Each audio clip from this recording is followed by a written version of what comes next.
Il est 12h09, on est au téléphone à présent avec Didier Chenet, président du Groupement national des indépendants, pour parler entre autres des hôtels, mais aussi des cafés et bars et restaurants. Bonjour Monsieur Chenet, bonjour. Bonjour. Merci d'être avec nous quelques minutes également ce midi sur BFM Business. Il n'y a malheureusement pas eu beaucoup de nouveaux en ce qui concerne les cafés et restaurants, puisque les dates qui sont celles que l'on connaît restent en l'état. 20 janvier, réouverture pour les restaurants et petit signe d'ouverture, vous allez me dire si vous le voyez-vous comme ça, petit signe d'ouverture pour les cafés.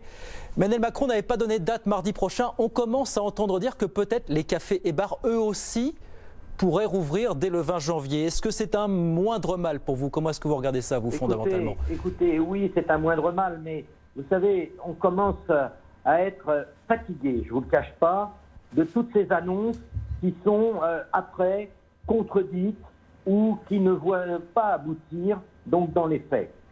C'est ce que je voudrais dire encore aujourd'hui. Le problème, c'est que entre les annonces qui sont faites et la réalisation, il se passe des mois. Les entreprises ne peuvent pas attendre des mois pour avoir droit aux aides auxquelles elles ont droit. Et ça, c'est un énorme problème aujourd'hui, et je tiens à le souligner. C'est ce qui fait que c'est une très grande déception aujourd'hui encore, mais une déception qui fait place à une colère et une grande inquiétude, très grande inquiétude. J'en veux pour preuve que, pour ce qui concerne cette aide de 20%, bon, elle ne répond pas aux enjeux, parce qu'elle ne prend en compte que le mois de décembre. Oui. Or, le mois de novembre, nous étions fermés. Je rappelle que nous avons été fermés de mars à juin, que nous avons été en période de confinement.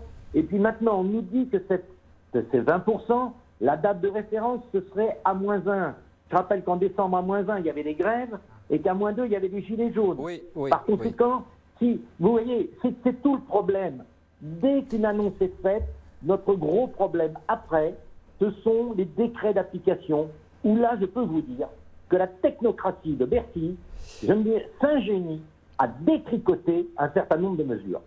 Est-ce que vous considérez que, en tout cas, ce qui a été annoncé et confirmé par le Premier ministre, ce choix, donc à partir de décembre, entre les 10 000 € ou les 20% du chiffre d'affaires, vous dites que c'est un moindre mal là aussi, ça va peut-être quand même permettre d'épargner certains cafés et bars, voire restaurants, évidemment. À condition qu'on s'en tienne à ce qu'a annoncé le Premier ministre et qu'on ne vienne pas, comme on l'entend aujourd'hui, que cette indemnité serait versée aux entreprises. Non. Le Premier ministre a dit un jeune, une solution. Oui. Nous, c'est un restaurant, une réponse. Un hôtel, une réponse. Parce que si vous le faites par entreprise, vous avez des entreprises qui ont plusieurs établissements. Si vous le faites par entreprise, eh bien, ils seront lésés. Oui. Alors que celui qui exploite son restaurant ou son hôtel, oui, entreprise par entreprise, il en bénéficiera. Donc, vous voyez, c'est ça qui est insupportable. Aujourd'hui, on a des annonces.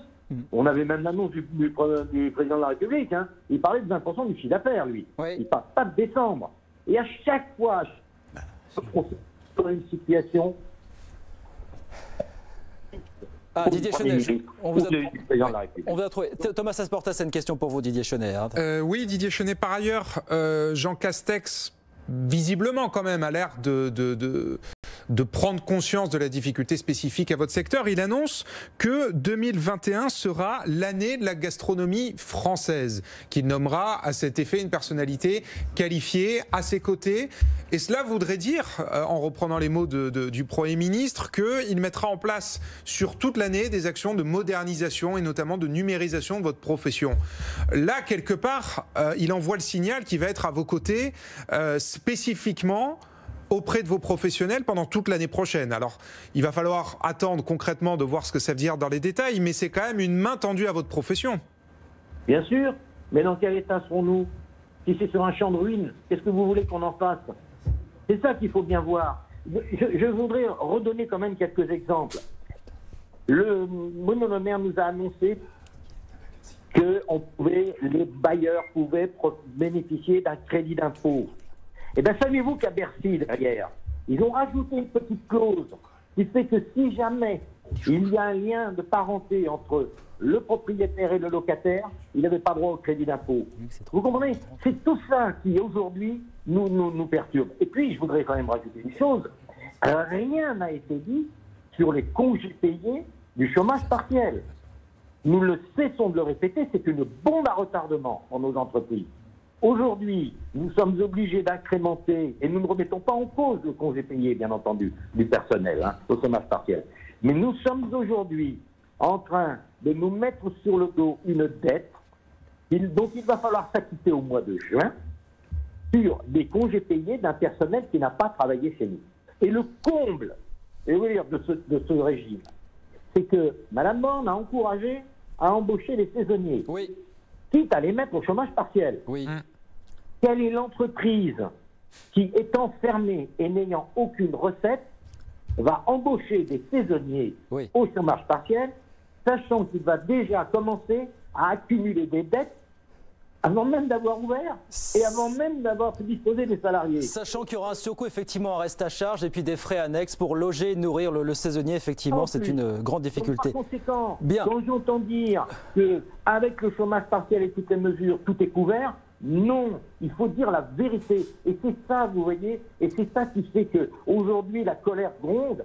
Et je peux vous dire qu'elle gronde parce qu'encore une fois, vous avez, entre les annonces et la réalité, mais quelquefois, un gouffre. Et ça devient insupportable. Bien, et tout ça est noté. Merci beaucoup. Merci d'avoir été avec nous. Didier Chenet, président du groupement national des indépendants, avec nous sur BFM Business.